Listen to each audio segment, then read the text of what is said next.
நன்றி. ஆரம்பிச்சுக்கலாம்.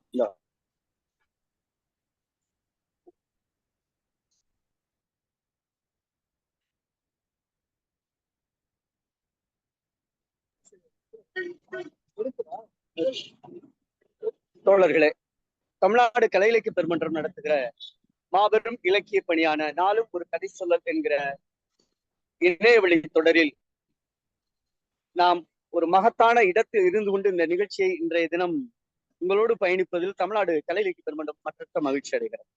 முதலில் நாம் அழகிரிசாமி ஐயா அவருடைய கதையை கதை சொல்லி வாயிலாக நிறைவு செய்துவிட்டு, அடுத்ததாக தமிழொலி அவர்களுடைய சிறுகதையை நிறைவு செய்துவிட்டு, இப்பொழுது கி ராஜ நாராயணன் என்கிற கரிசல் இலக்கியத்தினுடைய மகத்துவத்தினுடைய சிறுகதை படைப்புகளை நாம் ஒவ்வொரு நாளும் சொல்லி பயணித்துக் கொண்டிருக்கிறோம் தொடர்ந்து. இன்றைய தினம் கதை சொல்வதற்கு முன்பாக ஒரு 2 நிமிடங்கள் நாம் அவர் நினைவகம் இருக்கக்கூடிய கோயில்பட்டியில் பயணிக்கலாம் என்று நம்முடைய தமிழ்நாடு கலை இலக்கிய பெருமன்றம் விரும்புகிறது. இப்பொழுது கூட அவர் நினைவகத்தில் இருக்கக்கூடிய அவருடைய சிலை முன்பாகவே இருந்து நாம் இந்த நிகழ்ச்சியை தொடங்குகிறோம். இது தமிழ்நாடு கலை இலக்கிய பெருமன்றம் உண்மையிலே மகிழ்ச்சி அடைகிறது. தற்பொழுது அழகிரிசாமி அவருடைய சிறுகதைகளுடைய கதை சொல்லிகளுக்கு சான்றிதழ் வழங்கும் விழாவை விருதுநகர் மாவட்டத்தினுடைய ஆட்சித்தலைவர் அவர்களும் நாஞ்சில் சம்பத்தையா அவர்களும் நம்முடைய தமிழ்நாடு கலை இலக்கிய பெருமன்றத்துடைய பொதுச் செயலாளர் மருத்துவர் அறமையா அவர்களும் நம்முடைய தமிழ்நாடு கலை இலக்கிய பெருமன்றத்துடைய மாநில தலைவர் எஸ்.கே. கங்கா அவர்களும் கலந்து கொண்டு இந்த நிகழ்ச்சியை சிறப்பித்து ஒரு பிரம்மாண்டமான நிகழ்வாக மக்கள் வெள்ளத்தில் நடந்த இந்த நிகழ்ச்சியை நாம் பார்த்தோம். இப்பொழுது நிகழ்ச்சியை தொடங்குவதற்கு முன்பாக 2 நிமிடம் கீரா அவர்களுடைய நினைவகத்தில் உங்களுடைய பார்வைக்காக ஒரு சில காட்சிகள்.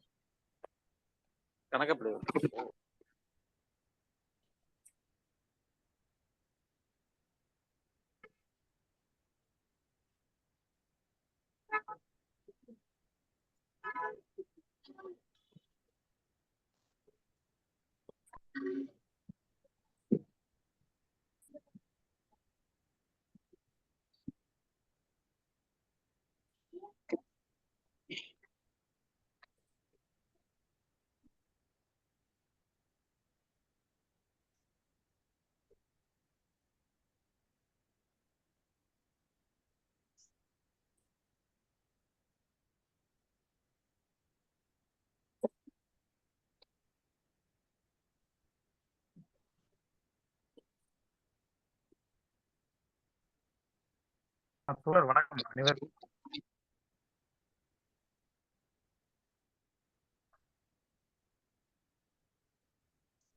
இது அவரு இருந்த பயன்படுத்திய கட்டல்,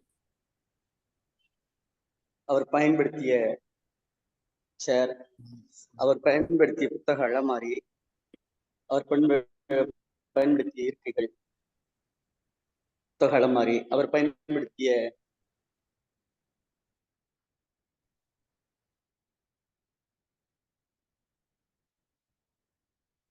மேஜை,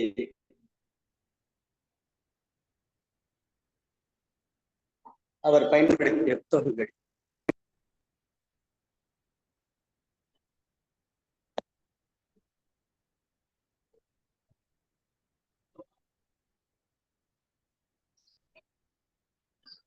தோழர்களே, தமிழ்நாடு கலை இலக்கிய பெருமன்றம் முன்னெடுத்திருக்கிற இந்த இலக்கிய பணியில் ஒரு மகத்தான நாளில் நாம் இன்றைக்கு கதை சொல்ல தொடங்க இருக்கிறோம்.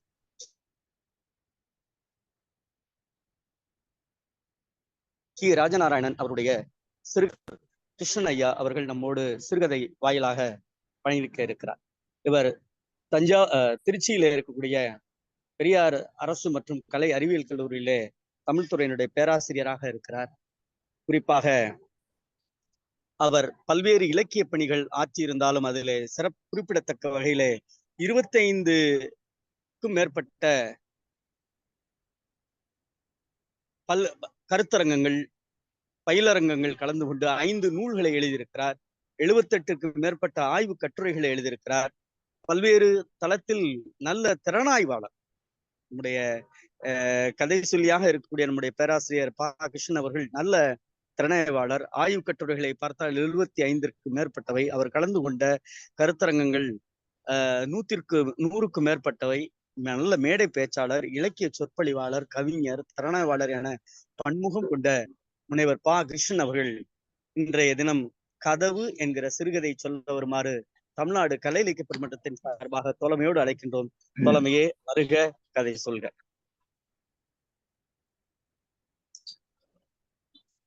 அனைவருக்கும் இனிய வணக்கம். இன்றைய சிறப்பான நிகழ்வில் நாளில் ஆரம்பிக்கலாம். கேக்குதுங்களா தோழர்? கேக்குதுங்களா தோழர்? கிருஷ்ணன் பேசிட்டு தான் இருக்காரு. கிருஷ்ணன் பேசிட்டு தோழர் கேக்குது தோழர். நான் பேசுறது கேக்குதுங்களா தோழர்? கேக்குதா? நீங்க பேசுறது கேக்குது. நான் பேசுறது கேக்குதுங்களா? கேக்குது. நீங்க ஆரம்பிக்கலாம். நன்றி நன்றி நன்றி. அனைவருக்கும் இனிய வணக்கம். இந்த இனிய நிகழ்வில் இனிய நாளில் கரிசல் இலக்கியத்தின் பீஷ்மர் என்று சொல்லக்கூடிய ஐயா கீரா அவர்களுடைய சிறுகதையை நாளும் ஒரு நிகழ்வாக இன்றைக்கு 6வது நிகழ்வில் எனக்கு கதை சொல்வதற்கு வாய்ப்பினை அளித்த தமிழ்நாடு கலை இலக்கிய பெருமன்றத்திற்கும் அதனுடைய பொதுச் செயலாளர் மருத்துவர் ஐயா அறம் அவர்களுக்கும் மற்றும் பொறுப்பாளர்களுக்கும் இந்த நிகழ்வினை மிக தினமும் ஒருங்கிணைத்து கொண்டு சிறப்பாக கருத்துரைகளை வழங்கி வருகின்ற பேராசிரியர் முருகன் ஐயா அவர்களுக்கும் இந்த நிகழ்விலே கலந்து கொண்டு இருக்கக்கூடிய தமிழ்நாடு கலை இலக்கிய மன்றத்தினுடைய மேலாள் பொதுச் செயலாளர், பொறுப்பாளர்கள், ஆசிரியர்கள், பேராசிரியர்கள், நிர்வாகிகள், ஆய்வு மாணவர்கள், இதற்கு முன்பு கதை சொன்ன ஆளுமைகள், உங்கள் அத்துணை பேருக்கும் என்னுடைய இனிய வணக்கத்தை தெரிவித்துக் கொள்கிறேன். இன்றைக்கு தமிழ்நாடு கலை இலக்கிய பெருமன்றத்தினுடைய மேலாள் பொதுச் செயலாளர் ரவீந்திரன் ஐயா அவர்களுடைய 79வது பிறந்தநாள் என்று முகநூலில் பார்த்தேன். ஐயா அவர்களை வணங்கி வாழ்த்துகிறேன். அதோடு மட்டுமல்ல, இன்றைக்கு அழகிரிசாமி ஐயா அவர்களுடைய கதையை சொன்ன அத்தனை பேருக்கும் சான்றிதழ் வழங்குகின்ற நிகழ்வும்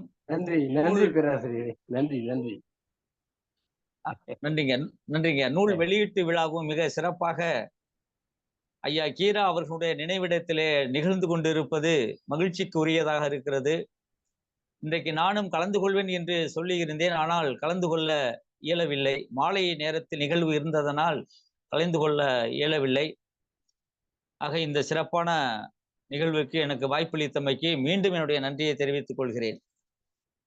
கதவு இந்த சிறுகதை ஏறத்தாழ 65 ஆண்டுகளுக்கு முன்பு, அதாவது 1959ஆம் ஆண்டு ஜனவரி மாதம் தாமரை இதழில் வெளிவந்திருக்கிறது.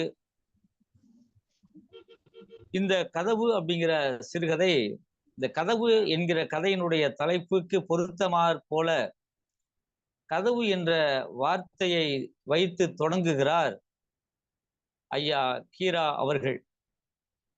அந்த கதையை நான் புரிந்து கொண்ட அளவில் நான் உங்களுக்கு சொல்கிறேன், கேளுங்கள். பிறகு நீங்கள் சொல்வதை நான் கேட்கிறேன். இந்த கதையில் வரக்கூடிய பாத்திரங்கள் என்று சொன்னால், லட்சுமி, சீனிவாசன், அவர்களுடைய தாயார் ரங்கம்மாள், பக்கத்து வீட்டு குழந்தைகள். முக்கியமான கதாபாத்திரம் என்று சொன்னால் கதவு, அதுதான் முக்கியமான கதாபாத்திரமாக தோன்றுகிறது எனக்கு. தாயாரி தேவரு இப்படி இந்த கதையிலே கலந்து கொள்கிறார்கள். ஐயா கீரா அவர்கள் இப்படி கதையை தொடங்குகிறார். கதவு ஆட்டம் ஆரம்பமாகிறது என்று கதையை தொடங்குகிறார். பக்கத்து வீட்டு குழந்தைகள் ஆரவாரத்தோடு கலந்து கொள்றாங்க. எல்லோரும் டிக்கெட் வாங்குங்க என்று சீனிவாசன் சொல்றான். உடனே எனக்கு ஒரு டிக்கெட்டு, உனக்கு ஒரு டிக்கெட்டுன்னு சொல்லி இந்த குழந்தைகள்லாம் சத்தம் போடுறாங்க. சீனிவாசா எந்த ஊருக்கு வேணும் அப்படின்னு சொல்லிட்டு, ஏய் இந்த மாதிரி இடிச்சு தள்ளுனா எப்படி, என்ன அர்த்தம், அப்புறம் நான் விளையாட வரமாட்டேன் அப்படின்னு சீனிவாசன் வந்து சொல்றான். உடனே குழந்தைங்கலாம் இல்ல இல்ல இடிச்சு தள்ளல அப்படின்னு குழந்தைங்கலாம் சொல்றாங்க. சரி எந்த ஊருக்கு டிக்கெட் வேணும் அப்படின்னு திரும்ப சீனிவாசன் வந்து கேட்கிறான். குழந்தைகள் வந்து ஒருவருக்கொருவர் முகத்தை பார்த்துக்கிறாங்க. பார்த்துட்டு அதுல ஒரு குழந்தை ஒருத்தன் சொல்றான் திருநெல்வேலிக்கு அப்படின்னு சொல்றான். திருநெல்வேலிக்கு திருநெல்வேலிக்கு அப்படின்னு மற்ற குழந்தைகள்லாம் ஒரே கூப்பாடு போட்டு கொண்டிருந்தார்கள் அப்படின்னு சொல்வார் ஆசிரியர். இந்த பக்கம் பாத்தீங்கன்னா லட்சுமி வந்து துணியால் அந்த கதவை வந்து துடைத்து கொண்டு இருக்கிறார்.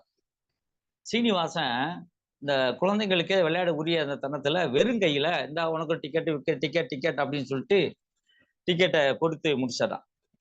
கொடுத்து முடிச்ச உடனே கதவை பிடித்து கொண்டு சிலர் துத்திக் கொள்கிறார்கள் அந்த கதவுல. சிலர் என்ன பண்றாங்க அப்படின்னா சில குழந்தைங்க முன்னும் பின்னுமாக நின்று கொண்டு கதவை வந்து காட்டுறாங்களாம். இப்ப அந்த இடத்துல சொல்வாரு, தன் மீது ஏறி நிற்கும் குழந்தைகளை அந்த பாரமான பெரிய கதவு பொங்கி பூரித்து போய் இருக்கும் அக்குழந்தைகளை வேகமாக ஆடி மகிழ்வித்ததுன்னு ஐயா கீரா ஐயா அவர் சொல்லுவாரு. சீனிவாசன் திருநெல்வேலி வந்தாச்சு இறங்க அப்படின்னு சொல்லுவான். எல்லோரும் இறங்கிடுவாங்க. இப்ப கதவை தள்ளியவங்க டிக்கெட் வாங்கிக்குவாங்க.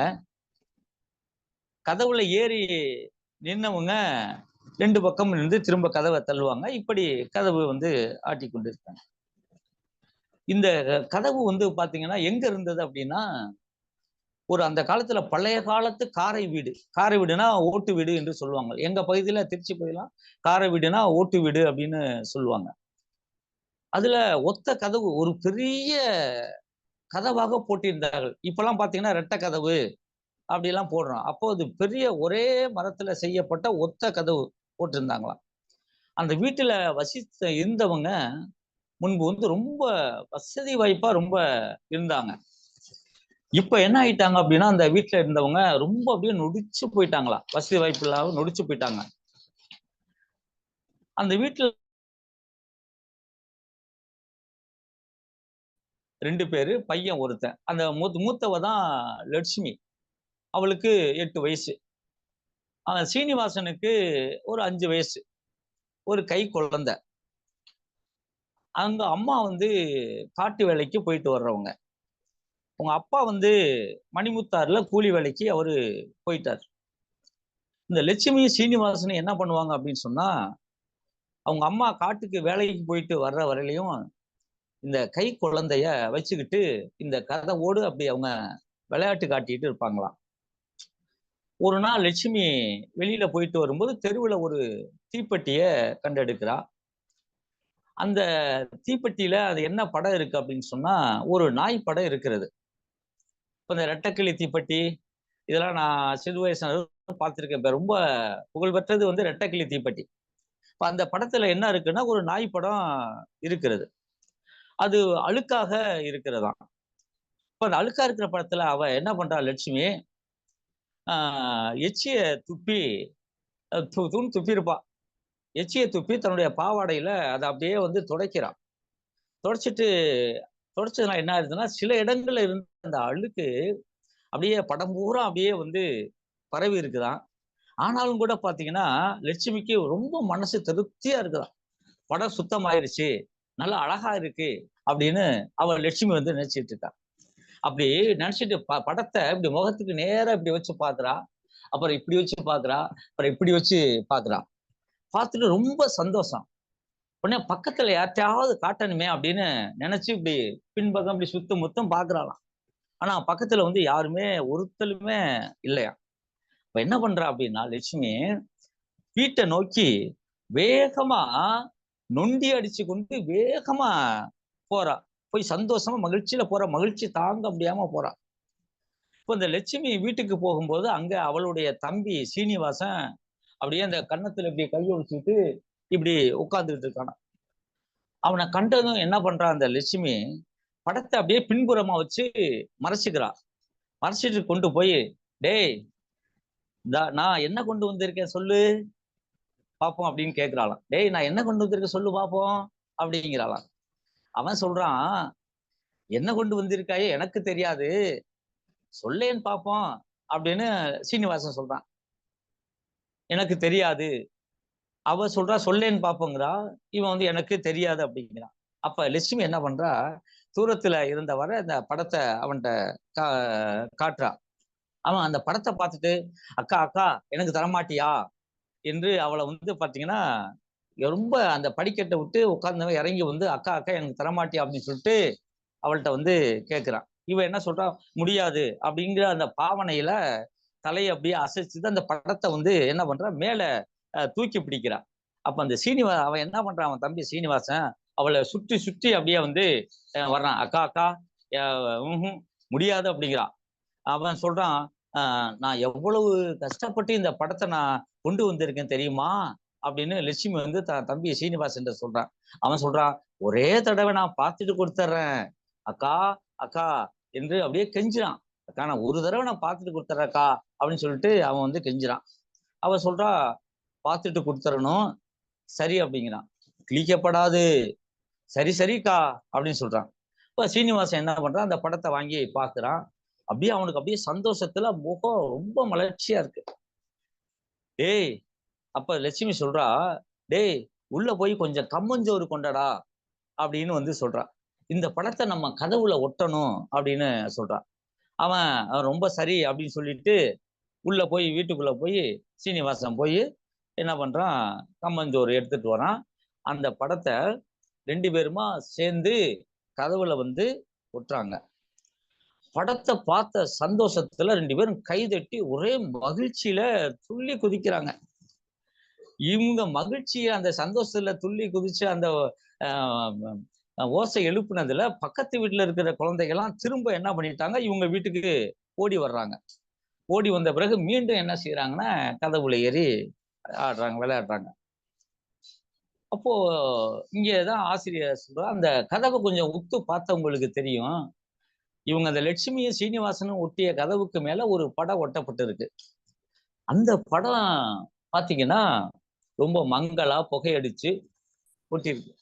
இப்ப இந்த படம் யாரு ஒட்டியிருப்பாங்கன்னா, லட்சுமி சீனிவாசனோட அப்பா குழந்தையாக இருக்கும்போது அந்த படத்தை ஒட்டி இருப்பாரு அப்படின்னு நமக்கு வந்து நினைக்க தோணும் அப்படின்னு வந்து சொல்றாரு. இப்படி குழந்தைங்க வந்து நல்ல மகிழ்ச்சியில சந்தோஷமா இப்படி விளையாண்டு கொண்டு இருக்கிற போது இப்ப என்ன பண்றாருன்னா, தலையாரி தேவர் என்பவர் வந்து லட்சுமியோட வீட்டுக்கு வர்றாரு. வந்து, லட்சுமி உங்க ஐயா எங்க அப்படின்னு கேட்கிறார். ஊருக்கு போயிருக்காக அப்படின்னு லட்சுமி சொல்றா. உங்க அம்மா அப்போ காட்டுக்கு போயிருக்காக அப்படின்னு லட்சுமி சொல்றான். வந்தா தீர்வையை கொண்டு வந்து போட சொல்லு அப்படின்னு இந்த தலையாரி தேவரு சொல்லிட்டு போயிடுறார். சரி அப்படிங்கிற பாவனையில லட்சுமி என்ன செய்யறா அப்படின்னா, தலையை அப்படியே சரி அப்படின்னு தலையை ஆட்டிடுறா. அடுத்த நாள் மறுநாள்ல என்னாச்சுன்னா, அவங்க லட்சுமியோட அம்மா ரங்கம்மா வீட்டுல இருக்கிற பொழுது இந்த தலையாரி தேவர் வந்து தீர்வை பாக்கிய கேட்கிறான். அவன் தீர்வை பாக்கிய கேட்கிறான்.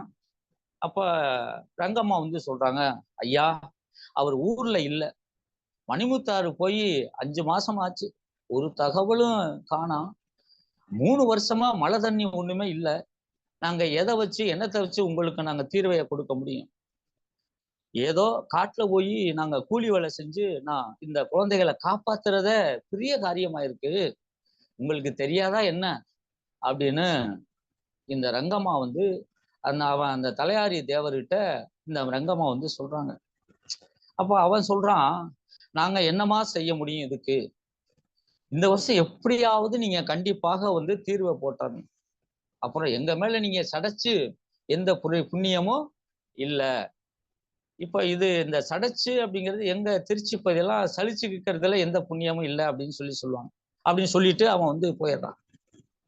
ஒரு நாள் காலையில வீட்டினுடைய அந்த முற்றத்துல மைதானத்துல குழந்தைங்க எல்லாம் உட்கார்ந்து பேசிக்கிட்டு இருக்காங்க.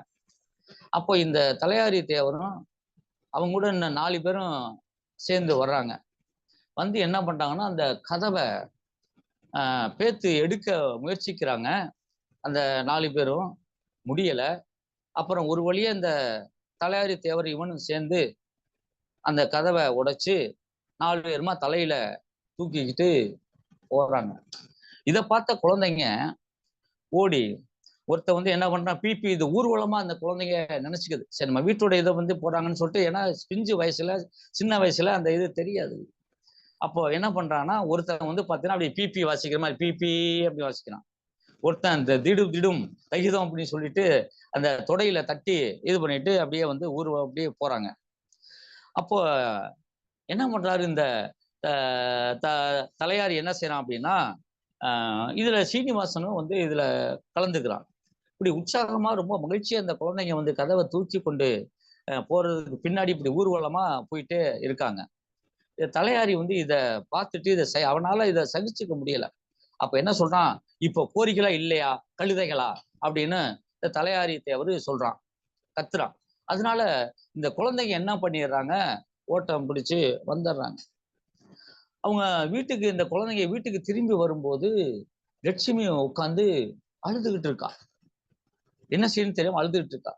அதனால இந்த எல்லாரும் இந்த குழந்தைங்க எல்லாரும் பாத்தீங்கன்னா அரவம் இல்லாம, ஆனா சத்தம் இல்லாம வந்து அவங்க அப்படியே லட்சுமியை சுத்தி அப்படியே உட்கார்ந்துகிட்டு இருக்காங்க. இப்படி நேரமா ஒருத்தருக்கு ஒருத்தர் பேசாம இருக்காங்க. அப்போ ஒரு பெண் சொல்றா, நான் எங்க வீட்டுக்கு போறேன் அப்படின்னு ஒருத்தி எழுந்திரிச்சு போறா. அப்போ அவளோட சேர்ந்து மற்றவங்களும் என்ன செஞ்சாங்க அப்படின்னா அவங்கவுங்க வீட்டுக்கு போயிடுறாங்க. இப்போ இந்த லட்சுமியும் சீனிவாசனும் ரொம்ப நேரமா பேசிக்கவே இல்லை. அந்த சமயத்துல பாத்தீங்கன்னா அந்த லட்சுமியோட தங்கச்சி கை குழந்தை அழுகிற அந்த குரல் சத்தம் கேட்குது. உடனே என்ன பண்றா அப்படின்னா, இவ உள்ள போறா லட்சுமி. அதுக்குள்ள இவன் சீனிவாசன் போய் அந்த குழந்தைய எடுக்க போறான். அவன் குழந்தைய வந்து இப்படி உடம்புல தொட்ட உடனே கையை அப்படி பின்னுக்கு வந்து எடுத்துக்கிறான். என்ன அப்படின்னா அக்காவை அப்படியே பாக்குறான், லட்சுமியை பாக்குறான். லட்சுமி வந்து இவளை பாக்குறான். அவன் அப்ப சொல்றான் சீனிவாசன் அக்காவிட்ட, அக்கா பாப்பாவை தொட்டு பாருக்கா, உடம்பு சுடுது அப்படின்னு சொல்லி சீனிவாசன் லட்சுமி கிட்ட வந்து சொல்றான். லட்சுமி உடம்ப அப்படியே தொட்டு பாக்குறான். அப்படியே அனலா அப்படியே காய்ச்சல் அனலா தகிக்கிறான். அப்புறம் மாலை நேரம் சாயந்தரம் ஆயிடுச்சு. ரொம்ப நேரம் கழிச்சு லட்சுமியோட அம்மா காட்டுக்கு வேலைக்கு கூலி வேலைக்கு போனவ தலையில விறகு சுள்ளிகளோட அப்படியே தலையில சுமந்துக்கிட்டு வர்றான். இந்த கல்லியை வந்து விறகுக்காக அப்பெல்லாம் பயன்படுத்துவாங்க, கள்ளி, காஞ்ச கல்லியை. அந்த கல்லிக்குள்ள பாத்தீங்கன்னா பாம்புகள்லாம் அதுக்குள்ள இருக்கும். அடுப்பு அவங்க எரிக்கும் போது உள்ள இருந்து வெளியில வரும். நான் கண்ணால பார்த்திருக்கேன். அந்த சீனிவாசன் சொல்லுவான் பின்னாடி, அக்கா நான் அந்த கதவை 2 என் கண்ணால பார்த்தக்கா அப்படின்னு சொல்றான் இல்லைங்களா, அதே மாதிரி என் கண்ணால நான்லாம் பார்த்திருக்கேன் சின்ன வயசுல.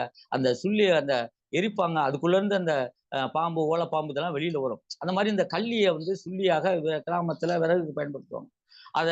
அவ அதை தயாரிக்கும் போது அதுல இருந்த தேள் வந்து இவளை ரங்கம்மாளை வந்து தேள் கொட்டிரும். அந்த வலி வேதனையோட அவ என்ன பண்ணுவா, அடக்கிட்டு வந்து பாத்தீங்கன்னா வீட்டுக்கு வருவா.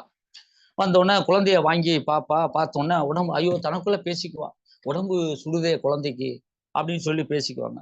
அப்புறம் இந்த குழந்தைங்க என்ன செய்வாங்க, லட்சுமியும் சீனிவாசனும் அவள்கிட்ட காலையில நடந்த செய்தியை சொல்லுவாங்க. என்ன செய்தியை சொல்லுவாங்க அப்படின்னா, இது மாதிரி இந்த கதவை வந்து தலையாரி வந்து கழட்டிட்டு போனதை அவங்க அந்த செய்தியை சொல்லுவாங்கன்னு ஆசை சொல்லுவார். இந்த செய்தியை இவங்க அதை தான் சொல்லியிருப்பாங்க. இந்த செய்தியை கேட்டதும் ரங்கம்மாவுக்கு அப்படியே மூச்சு அப்படியே நின்னு போனது மாதிரி இருக்கும். அப்படியே உடம்பெல்லாம் கண்ணுக்கு தெரியாத ஒரே நடுக்கம் பரவி இருக்கு. அவ அந்த ரங்கம்மாளோட இருந்து வரக்கூடிய இந்த மூச்சு காத்து பாத்தீங்கன்னா அப்படியே வெப்பம் அதிகரிச்சிருக்கும். வயிற்றுல தாங்க முடியாத ஒரு வலி அவளுக்கு ரங்கம்மாளுக்கு வந்து ஏற்பட்டு இருக்கும். அவ என்ன பண்ணுவானா, அப்படியே இருந்தாலும் குழந்தைய வந்து அப்படியே பிடிச்சு கொண்டு இருப்பாள். இப்ப குழந்தைகளுக்கு நம்ம பிள்ளைகளுக்கு முன்னாடி அழக்கூடாது, நம்ம கஷ்டத்தை வந்து அழக்கூடாது அப்படின்னு நினைச்சிட்டு எவ்வளவோ அடக்கி பார்ப்பாளாம். ஆனா பாத்தீங்கன்னா முடியல. உடனே என்ன சொல்லுவா அப்படின்னா, என்ன பெத்த தாயே அப்படின்னு அந்த அலறிடுவாலாம், ரங்கம்மா அலறிடுவா. அப்ப இதை பார்த்து இந்த பயத்தினால் இந்த லட்சுமியும் சீனிவாசன் என்ன பண்ணுவாங்க, அந்த அம்மாவோட பக்கத்துல இருந்து விலகிட்டு அவங்களுக்கு ஒரு இனம் புரியாத ஒரு பயத்துல 2 பேருமே வந்து என்ன பண்ணுவாங்களாம், அழ ஆரம்பிச்சிருவாங்க. சீனிவாசனும் லட்சுமி ஆரம்பிச்சிருவாங்க. இப்ப இந்த நிலையில ரங்கம்மாளுடைய கணவன் மணிமுத்தாருக்கு கூலி வேலைக்கு போனது என்ன ஒரு தகவலும், என்ன ஆனாரு ஏதானாரு எந்த தகவலும் இல்லை. இப்படியே நாள் வந்து பல நாள் கடந்து போயிருது. இப்ப இந்த கதவு இல்லாதனால இரவு வந்துருச்சுன்னா பாத்தீங்கன்னா இந்த குழந்தைங்களால குளிர் தாங்க முடியல. அதுவும் கார்த்திகை மாசம் குளிர்காலம். அந்த கார்த்திகை மாசத்தினுடைய வாடை காற்று. இப்ப வீடு இருந்தாலும் கதவு இல்லைன்னா பிரயோஜனம் இல்லை. இப்ப சொல்லுவாங்க, திறந்த வீட்டுக்குள்ள போன நாய் மாதிரி அப்படின்னு சொல்லவடையாலாம் பயன்படுத்துவாங்க இல்லைங்களா? அது மாதிரி இந்த கார்த்திகை மாசத்து வாடை காத்து பாத்தீங்கன்னா அப்படியே விஷ காத்த போல வந்து அடிக்கிறோம். அப்படியே அலமோதி கொண்டுலாம். இதனால இந்த கை குழந்தைக்கு பாத்தீங்கன்னா உடல் நாளுக்கு நாள் உடல் வந்து பாத்தீங்கன்னா ரொம்ப நலிந்து போயிருது. ஒரு நாள் பாத்தீங்கன்னா அந்த வாடை காத்து தாங்காம அது அந்த வீட்டை விட்டு அவர்களையும் விட்டு பிரிந்து சென்று விட்டதுன்னு ஐயா கீரா ஐயா எழுதியிருப்பார். குழந்தை ஒரு நாள் இறந்து போயிடுது. இப்போ ரங்கம்மா வந்து துயரத்தை அப்ப அடையக்கூடிய அந்த ரங்கம்மாவுடைய துயரம் இருக்குதுங்க இல்லையா, அதை நம்ம என்னதுன்னு அளவிட்டு சொல்ல முடியாதுமா. அவ வாழ்றா, இனிமேல் உயிர் வாழ்றா அப்படின்னா யாருக்கு வாழ்றா அப்படின்னு சொன்னா லட்சுமிக்காகவும் சீனிவாசனுக்கு ஆகவும் அவ வந்து உயிர் தப்பிச்சு இருக்கா அப்படின்னு. அப்புறம் சீனிவாசனுக்கு ஒரு நாள் பள்ளிக்கூடத்துக்கு போறான் சீனிவாசன். அவனுக்கு 5 வயது ஆயிடுதுன்னு நினைக்கிறேன். சீனிவாசன் பள்ளிக்கூடத்துக்கு போயிட்டு வர்றான். ஒரு நாள் என்ன பண்றான், அவன் மத்தியானம் பள்ளிக்கூடத்துல இருந்து திரும்பும்போது ஒரு தீப்பெட்டி படம் அவனுக்கு கிடைக்குது. தீப்பெட்டி எடுத்துட்டு வரான். அந்த தீப்பெட்டியை கொண்டு வந்து லட்சுமிட்ட அக்காவிட வந்து லட்சுமிட்ட வந்து அவன் காண்பிக்கிறான். ஆனா லட்சுமிக்கு அதுல ஆர்வம் காட்ட அவ வந்து அதை விரும்பல. ஏன்னா கதவு இல்ல. அப்ப என்ன கேட்கிறான் சீனிவாசன், அக்கா எனக்கு சீக்கிரம் கஞ்சி ஊத்தாக்கா, பசிக்குதுக்கா அப்படின்னு சொல்லி கேட்கிறான். சாப்பிட்டு இந்த படத்தை நான் வந்து ஒட்டணும் அப்படின்னு சொல்றான். அப்போ என்ன சொல்றா, தம்பி கஞ்சி இல்ல அப்படிங்கிற. இத அவ என்ன பண்றான், ரொம்ப பதட்டத்தோடு சொல்றா, தம்பி கஞ்சி இல்ல அப்படின்னு சொல்றான். அவன் சொல்றான், ஏக்கா நீ காலையில நீ வந்து காய்ச்சும் போது நான் பார்த்தனே அப்படின்னு சொல்லி சீனிவாசன் கேட்கிறான். ஆமாப்பா அப்படின்னு சொல்லிட்டு தலையசைச்சு சொல்றா, நான் வெளியில போயிருந்தேன், ஏதோ அந்த ஆசிரியர் வந்து வெளிக்கு போயிருந்தேன் என்று சொல்லுவார். போயிருந்தேன், ஏதோ நாய் வந்து எல்லா கஞ்சியும் குடிச்சு விட்டு போயிடுச்சு தம்பி. ஏன்னா கதவு தான் நம்ம வீட்டுக்கு கதவு இல்லையே அப்படிங்கிற அந்த ஒரு ஏக்கமும் அந்த துக்கப்படுற துணியில வந்து லட்சுமி தான் சொல்றா. அப்புறம் நினைக்கிறா, தன்னுடைய அம்மா வந்து பசியோட காட்டுல இருந்து வீட்டுக்கு வருவாளே அப்படின்னு சொல்லிட்டு அப்படியே அதை நினைச்சு நினைச்சு லட்சுமி வந்து என்ன செய்யறான்னா அப்படியே மன வேதனைப்படுறா. அப்புறம் என்ன பண்றா, அந்த சீனிவாசன் அங்க வீட்டுக்குள்ள சிதறி கிடக்க நாய் தின்னுட்டு போனதை தவிர சிதறி கிடக்கக்கூடிய அந்த கம்பஞ்சோத்தை ஒன்னா எடுத்து என்ன செய்யறான்னா அந்த படத்துக்கு தீப்பெட்டி படத்துக்கு பின்னாடி அப்படியே தேய்ச்சி அத அந்த சவுத்துல வந்து கதவு இல்லை அப்படின்ட்டு என்ன பண்றான் அப்படின்னா சவுத்துல வந்து அப்படியே ஒட்டுறான். சவுத்துல ஒட்டினா அது திரும்ப திரும்ப என்ன செய்யுது அப்படின்னா அது கீழே விழுகுது. ஒரு இடத்துல ஒட்டி ஒட்டி பாக்குறான், அது படத்தை ஒட்ட முடியல. அதோட அவனுக்கு ஏமாற்றமா தெரியுது. அதனால பசி வந்துருதுனால அவன் என்ன உடனே சீனிவாசன் அழ ஆரம்பிச்சிடறான். அப்புறம் சாயந்தர நேரத்துல என்ன பண்றா, லட்சுமி வந்து சட்டி பானைகளை வந்து என்னால தேய்ச்சி கழுவிட்டு இருக்கிறா. அப்போ சீனிவாசன் என்ன பண்றான்னு சொன்னா அவனுடைய முகத்துல அப்படியே ஒரு சந்தோஷம், ஒரு மகிழ்ச்சி, ஒரு ஆவல் துடிக்க அப்படியே மேல் மூச்சு கீழ் மூச்சு வாங்க சந்தோஷத்துல ஓடி வர்றான். ஓடி வந்துட்டு, அக்கா அக்கா நம்ம பள்ளிக்கூடத்துக்கு பக்கத்துல சாவடி இருக்குல்லக்கா, அதுக்கு பின்னாடி நம்ம வீட்டு கதவு இருக்குக்கா, என் கண்ணால நான் பார்த்தேன் அப்படின்னு சொல்லி லட்சுமிகிட்ட சொல்றான். அவ லட்சுமி, அப்படியா, நிஜமாகவா, எங்கே வா பார்ப்போம் அப்படின்னு சொல்லி லட்சுமி அவன் சீனிவாசனோட கையை பிடிச்சிட்டு ரெண்டு பேரும் கிராம சாவடிக்கு நோக்கி வேகமா ஓடுறாங்க. 2 பேரும் அந்த கதவு பார்த்த அந்த சந்தோஷத்துல சீனிவாசன் சொன்னதை கேட்டுட்டு 2 பேரும் வேகமா ஓடுறாங்க. அங்க போய் பாக்குறாங்க, உண்மைதான் அப்படின்னு வந்து நினைக்கிறேன். அந்த கதவு பாத்தீங்கன்னா அந்த சாவடியில ஓரமா அப்படியே வந்து சாட்சி போட்டிருக்காங்க. இவங்க இந்த வேகமா ஓடிட்டு இருக்காங்க. அந்த தூரத்திலிருந்து நண்பனை அவர்கள் இனம் கண்டு கொண்டவர்களை போல அந்த சிறுவர்கள் வந்து பாத்தீங்கன்னா அப்படியே அவங்களுக்கு ஒரு மகிழ்ச்சி சந்தோஷமா இருக்கான். அப்ப என்ன செய்யறாங்க அந்த 2 பேரும், பக்கத்துல யாராவது இருக்காங்களான்னு சொல்லிட்டு பாக்குறாங்க, சுற்றுமுற்றும் பாக்குறாங்க, யாருமே இல்ல. அப்ப அவங்களுக்கு ரொம்ப சந்தோஷம் ஆயிடுச்சு, ரொம்ப மகிழ்ச்சி ஆயிடுச்சு. அப்ப என்ன பண்றாங்கன்னா, அங்க முளைச்சிருக்கக்கூடிய இந்த சாரணத்தையும் தைவாழ செடிகளும் அவங்க கால்ல மிதிபட்டு, அது முள்ளு குத்துறானா கால்ல, எது குத்துறானா அப்படின்ட்டு அவங்க என்ன பண்றாங்க, மிதிபட்டு ஓடி போய் வேகமா போய் அந்த கதவுகளுடைய பக்கத்துல போய் நிக்கிறாங்க. இது ஆசிரியர் நம்ம கீரா ஐயா வந்து கதவின் பக்கம் பாய்ந்தார்கள் அப்படின்னு சொல்லுவாங்க. அவ்வளவு அவங்களுக்கு அந்த மகிழ்ச்சி, கதவை அந்த பார்த்ததுல அவ்வளவு சந்தோஷம். அதை போய் அப்படியே தொட்டு தொட்டு தொட்டு பாக்குறாங்க, அப்படியே தடவி பாக்குறாங்க. அதுல அந்த கதவுல கரையான் இது இருக்கு, கரையான் மண்ணு பட்டிருக்கு. அத லட்சுமி அந்த கரையாமனை எடுத்துட்டு என்ன பண்றா, தன்னுடைய பாவாடையில இதை அப்படியே அந்த கதவை வந்து அப்படியே வந்து தொடச்சு தட்டி விடுறான். தட்டி விட்டுட்டு கதவோடு தன்னுடைய முகத்தை வந்து அப்படியே அணைத்துக் கொள்கிறாள். அவளுக்கு அழுகணும் போல தோணுது, அவளுக்கு அழுகணும் போல தோணுது. ஆனா என்ன பண்றா அப்படின்னா, அப்படியே சீனிவாசனை அப்படியே கட்டி பிடித்து கொள்றா, தன்னுடைய தம்பிய கட்டி பிடிச்சிட்டு அந்த முத்தமிடுறான், சிரிக்கிறா. சிரிச்சுட்டு அவருடைய கண்ணுல பார்த்தோம்னா அப்படியே கண்ணீர் வழிந்து ஓடுகிறது. சீனிவாசனும் லட்சுமியை பார்த்து சிரிக்கிறான். அவங்க 2 பேரும் கைகளும் பார்த்தீங்கன்னா அந்த கதவை வந்து அப்படியே பலமா பற்றி இறுக பிடித்து கொண்டிருக்கிறார். இப்படி இந்த கதையை ஐயா கீரா அவர்கள் எழுதியிருக்கார். இந்த கதையின் மூலம் நான் உணர்ந்து கொண்டது என்னன்னா, ஏழைகளுடைய வாழ்க்கை, ஏழைகளுக்கு இங்கே பாதுகாப்பு யாக இருப்பது எது அப்படின்னா வீட்டினுடைய கதவு. ஆனா அதிகார வர்க்கத்திற்கு நிறைய பாதுகாப்புகள் இருக்கும்.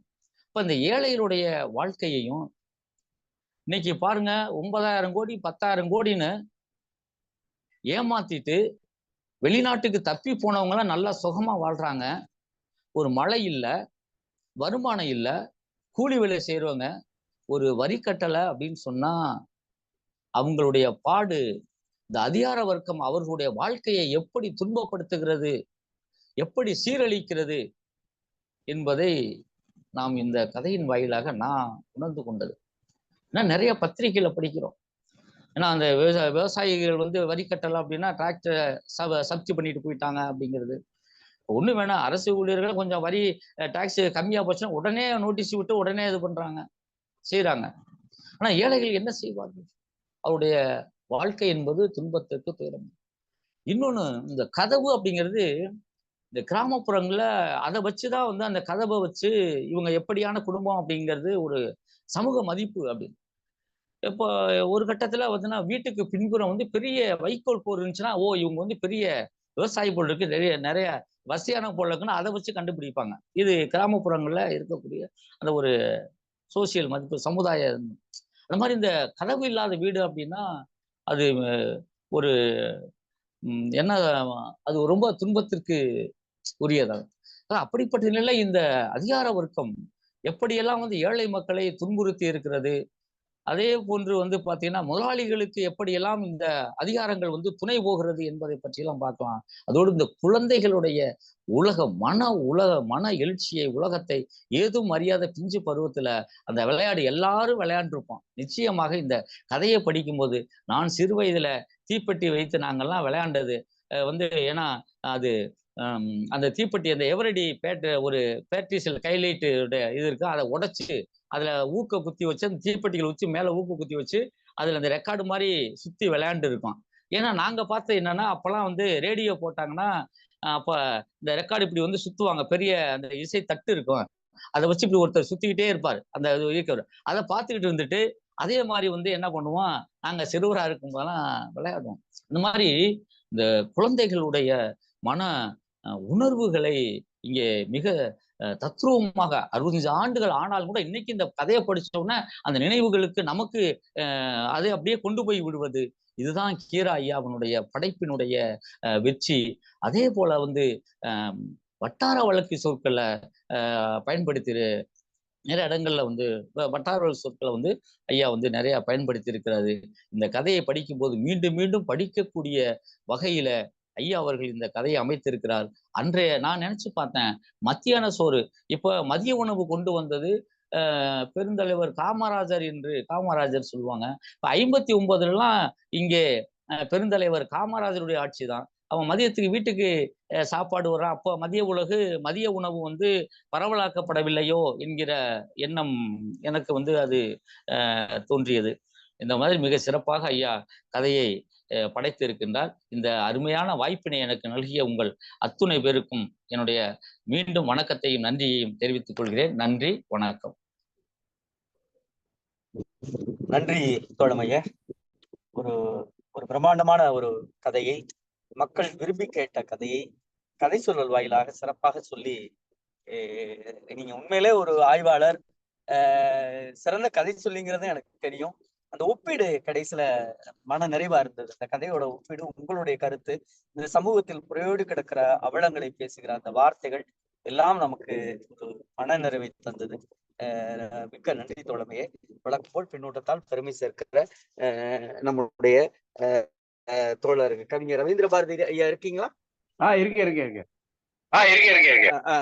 கவிஞர் ரவீந்திர பாரதி ஐயா. இருக்கிறேன். வணக்கம். இன்றைய பிறந்த நாள் வாழ்த்துக்கள். நன்றி. வாழ்த்து சொன்ன அனைவருக்கும் நன்றி. தமிழ் சிறுகதை வரலாற்றுல அழிக்க முடியாத அத்தியாயம் கீரா.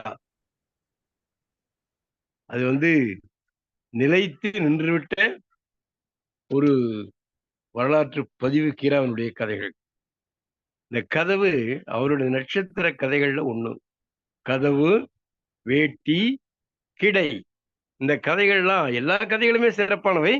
அதுல சிறந்த குறிப்பிடும்படியான நட்சத்திர கதைகள் இவைகள். இன்றைக்கு ஒரு நல்ல நாள். நம்ம டி.எஸ். நடராஜனுடைய தோழர் டி.எஸ்.என் பிறந்த நாள், அப்புறம் செந்தி அவர்களுடைய பிறந்த நாள். அனைவருக்கும் நம்முடைய கலைஞர் பெருமளத்தின் சார்பாக இந்த நிகழ்வின் மூலமாக வாழ்த்துக்களை தெரிவித்துக் கொள்கின்றேன். மிக அருமையாக பேராசிரியர் கிருஷ்ணன் அவர்கள் நல்ல உடல் மொழியோடு ஏற்ற இறக்கத்தோடு கதையை அற்புதமாக ஒரு வரி கூட விடாமல் சொல்லி முடித்தனுடைய கருத்துக்களையும் பதிவு செய்திருக்கிறார். இதுல இந்த கதையில நாம பார்க்க வேண்டியது என்னன்னா, சின்ன குழந்தைகளை வைத்துக்கொண்டு அவர்கள் அந்த கதையில அந்த கதவுல ஏறிக்கிட்டு ஒரு பேருந்து பயணம் செய்யற மாதிரி, ஊர்களுக்கெல்லாம் பயணம் செய்யற மாதிரி கதவு ஆட்டத்தை ஆடுகிற மாதிரியான ஒரு நிகழ்ச்சி அமைத்து, இந்த கதவு கந்தாயம் தீர்வை கட்டாதனால அதை ஜப்தி செய்து கொண்டு செல்கிறார்கள் என்பது கூட தெரியாமல் அது ஊர்வலம் போவதாக இந்த கதையை அமைச்சுக்கிறார் பாருங்க. இந்த குழந்தைகளினுடைய விளையாட்டின் மூலமாகவே இந்த வாழ்க்கையில் நடக்கக்கூடிய இந்த அரசாங்கத்தினுடைய மோசமான பார்வை, மோசமான கொள்கை, அரசாங்கத்தினுடைய கொள்கை, இந்த முதலாளித்துவ அரசாங்கம் ஏழை எளிய மக்கள் வரி கட்டவில்லை என்றால் கதவை பிடுங்கி கொண்டு போகிறது. நான் சின்ன வயசுல பார்த்துருக்கிறேன். எங்க ஊரினுடைய கிராம முன்சீப்பு வீட்டுக்கு முன்னாடி பார்த்தா இந்த ஏழை எளிய மக்கள் வீட்டு வரி கட்டாதவங்க அவங்களுடைய கிண்ணி, சொம்பு, வெண்கல பாத்திரங்களை எல்லாம் கொண்டு அடுக்கி வச்சிருப்பாங்க. கதவடி எல்லாம் கொண்டு அடுக்கி வச்சிருப்பாங்க. இந்த கதையை படிக்கும்போது எனக்கு அந்த நினைவுகள் வருகின்றன. இன்றைக்கும் ஆட்சியாளர்கள் அவர்களுடைய கொள்கைகள் ஏழை விவசாயிகள் பக்கமோ அல்லது தொழிலாளிகள் பக்கமோ அல்லது உழைக்கிற மக்கள் பக்கமோ அல்ல. அவர்களுடைய கொள்கை எல்லாம் எப்படியாவது கார்பரேட் முதலாளிகளுக்கு நாம் உதவி செய்ய வேண்டும். லட்சக்கணக்கான கோடி ரூபாய்களை தள்ளுபடி செய்கிறான். ஒரு டிராக்டர் லோன் வாங்கலன்னா போய் அவனை அடிச்சு பிடிச்சி அந்த அடியாட்டில் வச்சு அந்த டிராக்டர் தூக்கிட்டு வரான். இது இப்போ இன்னைக்கு அப்படிதான் நடக்குது. அதனால தானே 1 கோடி லட்சக்கணக்கான மக்கள் டெல்லியில ஒரு ஆண்டு காலம் தங்கி அந்த 3 விவசாயிகளுக்கு எதிரான 3 கார்பரேட் சட்டங்களை எதிர்த்து போராடி வென்றார்கள். இந்த கதை பாருங்க எவ்வளவு. இது நடக்கிறதுக்கு ஒரு 60-65 ஆண்டுகளுக்கு முன்பேயே இந்த மாதிரியான இந்த கதையை எழுதியிருக்கிறார். ஒரு வரலாற்று சிறப்புமிக்க கதை. முதலாளித்துவ நிலப்பிரபுத்துவ வாழ்க்கையிலே இந்த ஆட்சியாளர்கள் யாருக்கு துணை போகிறார்கள், இவருடைய கொள்கை யாருக்கு துணை போகிறது என்பதை குழந்தைகளுடைய விளையாட்டின் மூலமாகவே நமக்கு இதை உணர்த்தி விடுகிறார். இந்த அரசாங்கத்தினுடைய மிக மோசமான கொள்கைகளை நமக்கு எடுத்துகிறார். சுரண்டல் வர்க்கத்துக்கு ஆதரவாக இருக்கக்கூடிய அரசாங்கம் தான் இது என்பதை பிரச்சார நெடி சிறிது கூட இல்லாமல் மாபெரும் கலை அம்சமாக இந்த சிறுகதை விளங்குகிறது. கீராவை வணங்குவோம். இன்றைக்கு கீராவினுடைய நினைவிழா அவருடைய பிறந்த இடத்தில் இருந்து நம்முடைய கலை இலக்கிய பெருமன்ற தோழமைகள் மிக சிறப்பாக நம்முடைய பொதுச் செயலாளர் மருத்துவர் அறம் அவர்களுடைய தலைமையிலே நம்முடைய தலைவர் கங்கா அவர்களும் எல்லாம் இணைந்து 2 மாவட்ட ஆட்சியாளர்கள் முன்னின்று நடத்துகின்ற அருமையான விழாவிலே இன்றைக்கு அந்த இடத்தில் இருந்த கதை நிகழ்ச்சி தொடங்குகிறது. அவர்களுக்கு என்னுடைய வாழ்த்துக்கள். கதை சொல்ல இந்த கதையை கருத்து சொல்லக்கூடிய வாய்ப்பு வழங்கிய நெறியாளர் அவர்களுக்கும் கலை இலக்கிய பெருமன்ற அமைப்பாளருக்கும் நன்றி, வணக்கம்.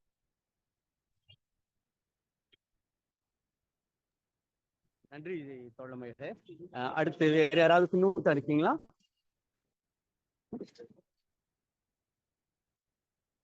பின்னூட்டம் வேற யாராவது இருக்கீங்களா?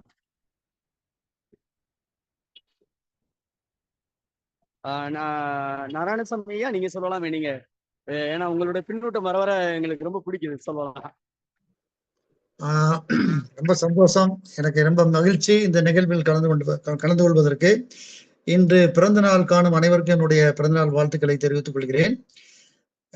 நம்ம கி ராஜநாராயணன் பொறுத்த வரைக்கும் பள்ளிக்கூடத்துக்கு கூட ஒதுங்காதவர் அப்படிங்கிறத அவரே பதிவு பண்ணுவதாக நம்ம பல இடத்துல படிச்சிருக்கிறோம். ஆனா ஒரு கி ராஜநாராயணன் ஒரு பெரிய ஆராய்ச்சியாளர், சாதாரண ஆராய்ச்சியாளர், பெரிய ஆராய்ச்சியாளர். ஆராய்ச்சிக்கு அவர் அடிப்படையாக எடுத்துக்கொள்வது என்னன்னு கேட்டீங்கன்னா, அவர் கையாண்ட முறைகள் என்ன அப்படின்னு கேட்டீங்கன்னா, கவனித்த அப்சர்வேஷன் அப்படிங்கிற ஆங்கிலத்தில் சொல்லுவாங்க. 1. 2வது உரையாடல், ஒரு டிஸ்கஷன். யாரோட பார்த்தாலும் ஒரு டிஸ்கஸ் பண்றது, உரையாடல் நடத்துவது முக்கியம் செய்வார். 3வதாக லிசனிங், கேட்டல் 3வதாக. 4வதாக படித்த, ரொம்ப அதிகமாக படிக்க, ரொம்ப படிக்க அப்படிங்க. இந்த கதையை பார்க்கும் பொழுது கதவு நானும் ஆடி இருக்கிறேன். எப்படின்னு கேட்டீங்க, அந்த காலத்து கதவு இந்த காலத்துல கதவுகள் பாத்தீங்கன்னா முன்னாடி உங்களுக்கு அந்த விளையாடுற மாதிரி ஒரு அம்சம் இருக்காது, மொட்டையா முழுக்குன்னு இருக்கும். இங்க பாத்தீங்கன்னா இந்த கதவுல விளையாடுற மாதிரி அம்சம் இருக்கும், நடுவுல ஒரு பூண் இருக்கும். அந்த பூனை பிடிச்சிட்டு நாங்க முன்னும் பின்னும் விளையாடுறது வழக்கம். இந்த கதையை ஆரம்பிக்கும் பொழுதே மிகவும் யதார்த்தமாக ஆரம்பித்து யதார்த்தமாக முடிக்கிறோம். இதுவும் ஒரு ரொம்ப ரொம்ப சோகமான கதை. எனக்கு பிடித்த கதைகள்ல இந்த கதை 1, ஐயா சொன்ன மாதிரி வேட்டி 2வது, 3வது கிடை. அவர் சொன்ன மாதிரி நட்சத்திர கதைகள். இந்த நட்சத்திர கதைகள் ஒன்றான இந்த கதையை எடுத்து நன்றாக படித்து அவர் திருச்சியில் பேசுறார். இந்த கதையை முழுமையாக உள்வாங்கி அந்த வட்டார வழக்கில பயன்படுத்தக்கூடிய அனைத்து அம்சங்களும் உள்வாங்கி மிக சிறப்பாக அவர் கதையை சொன்னார். அவர் சொன்ன மாதிரி ஒரு வரி விடாமல் முழுவதுமாக நம்மளை எல்லாம் ஈர்த்து அந்த கதை சொல்லிய விதம் எனக்கு ரொம்ப ரொம்ப பிடித்திருந்தது. அவர் ஒரு கொஸ்டின் எழுப்பியிருந்தார், நடுவில் ஒரு கொஸ்டின் எழுப்பியிருந்தார். காமராஜ் காலத்துல, காமராஜ் முதலமைச்சராக இருக்கும் பொழுது இந்த சத்துணவு திட்டம், இந்த மதிய உணவு திட்டம் கொண்டு வந்தாரு. அது எப்படி என்ன ஆச்சு அப்படின்னு சொல்லி ஒரு சின்ன கேள்வி எழுப்பினார். அதற்கு பதில் சுருக்கமா சொல்லிடுறேன். அதுல என்னன்னு கேட்டீங்கன்னா, இந்த கேர் என்ற கோஆபரேட்டிவ் ஃபார் ரிலீஃப் அப்படின்னு சொல்லிட்டு ஒரு நிறுவனம் இருந்தது. அந்த கேர் நிறுவனத்தின் மூலமாக நமக்கு மதிய உணவு திட்டம் செயல்படுத்தப்பட்டது. ஓராண்டு 2 ஆண்டுகள் தான் அந்த திட்டம் செயல்படுத்தப்பட்டது. அந்த திட்டத்துல நானும் பயனடைந்தேன். அப்ப பள்ளியில் படித்துக் கொண்டிருந்தேன், நானும் பயனடைந்தேன். அருமையான உணவு கொடுக்கப்பட்டது. அந்த உணவு ஒரு சிறு காலம் கழித்து ஒரு என்ன காரணத்துக்காக நிறுத்தப்பட்டது என்பது தெரியவில்லை. ஸோ அதனால என்னன்னு கேட்டீங்கன்னா, இந்த கரிசல் காடுகள்ல உண்மையிலே ஒரு பெரிய வறுமை இருந்தது. மத்தியானம் சரியான சாப்பாடு கிடையாது, ராத்திரியும் சரியான சாப்பாடு கிடையாது. இந்த மாதிரி ஒரு நிலைமை இருந்தது என்பதை நம்ம அந்த காலத்துல இந்த கதையின் மூலமாக மிகவும் தெளிவாக தெரிந்து கொள்ள முடிகிறது. இந்த கதையை நல்ல முறையில் சொல்லி அவருக்கு, தெளிவாக சொல்லி அவருக்கு என்னுடைய வாழ்த்துக்களை தெரிவித்துக் கொள்கிறேன். நான் இன்று இரவு ஒரு கனத்த இதயத்தோடு தான் படுக்கைக்கு செல்ல வேண்டிய ஒரு கட்டான சூழ்நிலை இருக்கிறேன். அந்த அளவுக்கு இந்த கதை அனைவருடைய உள்ளங்களையும் பாதிப்பது என்பதில் இந்த நேரத்துல நான் தெரிவித்துக் கொள்ள கடமைப்பட்டுள்ளேன். எனக்கு இந்த வாய்ப்பளித்த உங்கள் அனைவருக்கும் என்னுடைய மனமார்ந்த நன்றியை தெரிவித்துக் கொள்கிறேன். நன்றி. நன்றி தோழமையே. வேறு யாராவது பின்னூட்டம் இருக்கீங்களா? பின்னூட்டம்